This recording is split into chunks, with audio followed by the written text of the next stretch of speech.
Hey guys, welcome to my channel. So today I'm going to show you how you can build an adjustable portable power supply using LM2596 buck converter.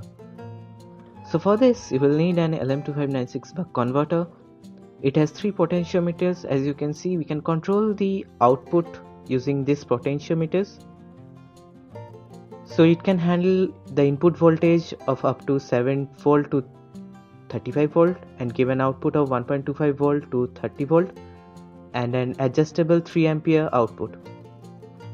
Next you will need a plastic box. You can already see I have cut out some holes around it. Next you will need some wires, a switch so you can turn it on and off. Next you will need some wooden planks made up of popsicle sticks so you can hold the board. Next a DC connector.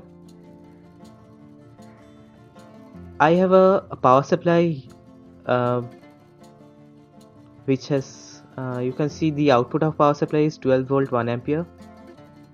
So you can connect the output jack of the power supply with the DC connector like this.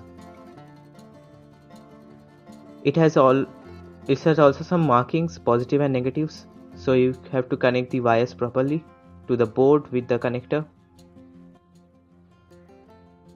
Next you will need some soldering wires.